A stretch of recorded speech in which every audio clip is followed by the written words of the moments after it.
Salve, salve galera! Vamos começar aqui mais um vídeo aqui do nosso canal do YouTube. Eu trouxe até a luz aqui, então você já sabe que vai ter alguma coisa para explicando que eu preciso da luz. Bom, primeiro, deixa eu chamar a vinheta que aí a gente conversa. Minha mãe, minha raiz, benção manhinha! Salve, salve galera! Benção manhinha! Galera, quero gravar uma sequência de vídeos aqui e eu gostaria que vocês me ajudassem a gravar essa sequência de vídeos para que literalmente nós possamos buscar um aprendizado, começar a entender melhor um pouco sobre a Umbanda. Para que todo mundo tenha acesso. Como o canal aqui é livre, eu tenho sim conteúdo pago aqui no próprio canal ou então em psuead.com.br. Eu dou cursos presenciais na minha casa também. Mas eu quero dar alguma coisa para todos, para que todos tenham acesso, para que entendam um pouco melhor sobre a Umbanda, sobre o início da Umbanda. Então vamos chamar de esta aqui Umbanda, aulão de Umbanda, Umbanda, tudo sobre Umbanda. Aqui então nós vamos ter diversos vídeos e eu vou contar com vocês, com a ajuda de vocês. Aborde este tema agora, vou abordar este tema que você quer. Hoje eu gostaria de falar sobre algumas coisas que... Indiferente do que as pessoas falam aí, indiferente do que todo mundo quer falar aí fora, eu quero comentar com vocês isso, tá?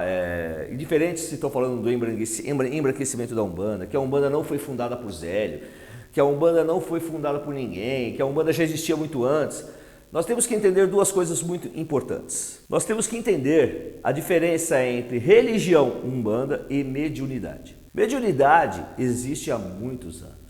Há mais de 1000 anos, mais de 2000 anos. É desde antes de Cristo que existe a mediunidade. Se existe mediunidade desde antes de Cristo, então mediunidade é muito anterior a Zélio de Moraes, muito anterior aos fundamentos africanos, é desde antes de Cristo.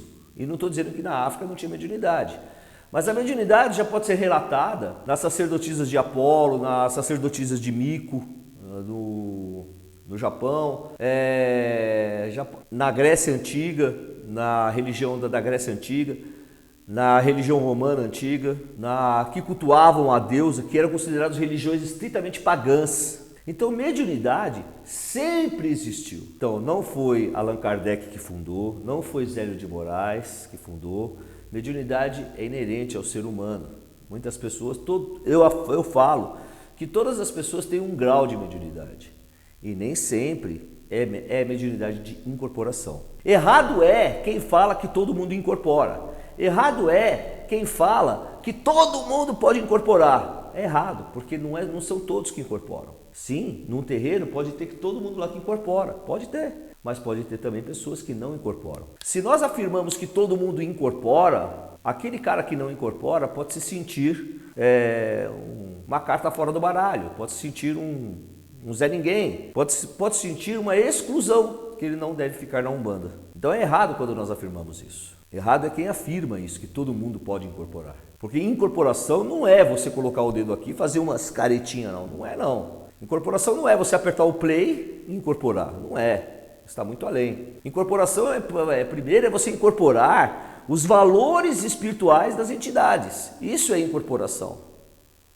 Isto é incorporação. Os valores espirituais das entidades, para somente depois você fazer a manifestação mediúnica dessas entidades. Vou te dar um exemplo. Se Preto Velho prega a humildade, como é que você consegue ser humilde? Se o Herê, a criança, prega o desprendimento, como é que você só pensa no materialismo, só pensa em vender? Então tá aí. Basta você colocar isso na ponta do lápis. Coloca aqui, ó.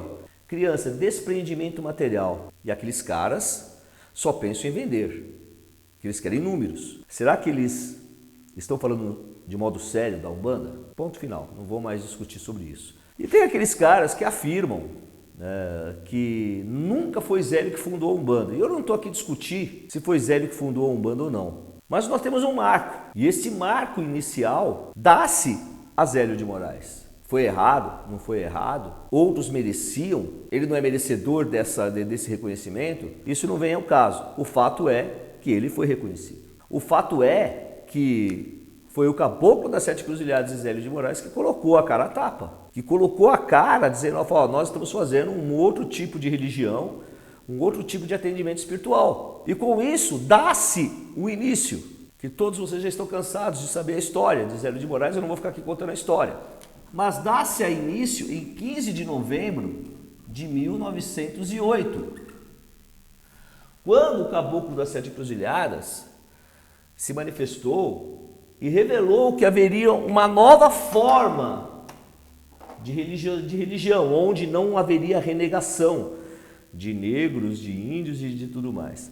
Se ele já disse ali naquela mesa que não renegaria negros e índios e outros espíritos, eu não consigo entender que houve o embranquecimento. Eu não consigo entender. Porque Zélio de Moraes e o Caboclo das Sete Encruzilhadas notoriamente eleva o patamar do Preto Velho. E se ele eleva o patamar do Preto Velho dizendo que o Preto Velho é uma entidade forte, e o Preto Velho, o seu arquétipo é o negro escravo. Então esse início, 15 de 11 de 1908, onde se inicia a primeira manifestação do Caboclo das Sete Encruzilhadas, e depois 16 de 11 de 1908, é que houve o primeiro trabalho de Zélio de Moraes com o Caboclo das Sete Encruzilhadas. E este primeiro trabalho, houve ali a manifestação do caboclo, depois houve a manifestação do Preto Velho, e dali em diante tornou-se a religião que vive até hoje. Mas tem uma frase do Caboclo das Sete Encruzilhadas que eu gostaria de citar aqui para vocês, que para mim é de suma importância e de muita importância. Com os que souberem mais, aprenderemos, e os que souberem menos, ensinaremos, mas a nenhum renegaremos. Quando ele fala isso, ele fala que a Umbanda está aberta para todos os espíritos que queiram trabalhar dentro da Umbanda, dentro de uma forma que aonde o espírito se manifesta para a prática da caridade. E não aonde o espírito se manifesta para ganhar dinheiro. Porque o próprio Caboclo das Sete Encruzilhadas, ele afirma que o problema da religião de Umbanda será a vil moeda. Olha que importância que tem essa frase. Olha que importância.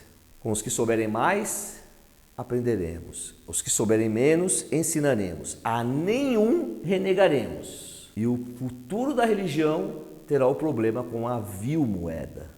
Todos os espíritos que querem trabalhar na Umbanda, eles têm que ter na sua máxima, que é a manifestação do espírito para a prática da caridade. E não a manifestação do espírito para ganhar dinheiro. Aí então você consegue já diferenciar o que é Umbanda e o que não é. Quando você vê, consulta com o caboclo tal, Exu tal, Pombagira tal, Coerê tal, Preto Velho tal, X reais, você já coloca ali, não é Umbanda. Porque a Umbanda é a manifestação do espírito para a prática da caridade e não para ganhar dinheiro. E aí você pode até estender essa frase para outras situações. Eu não vou ficar falando aqui, que senão vão falar que eu estou acusando, que eu estou querendo falar mal. E na realidade eu não estou falando mal, eu estou fazendo uma constatação de uma frase antiga. Com isso você começa a entender que um espírito se manifesta para praticar a caridade. Não seja leviano, Paulo. Os terreiros precisam de dinheiro, concordo. Mesmo porque a caridade ela existe se houver a estrutura, se houver as paredes, se houver o local, né, a infraestrutura para poder atender pessoas e poder ter a manifestação de espíritos. Logo, precisamos de dinheiro para isso. Só que em nenhum momento o Caboclo das Sete Encruzilhadas fala: incorpore o seu guia para ganhar dinheiro para fazer a caridade. Ele fala: tome cuidado com a vil moeda. E a vil moeda pode destruir a religião. Eu entendo isso com as diversas vendas que existe Brasil afora usando a palavra Umbanda.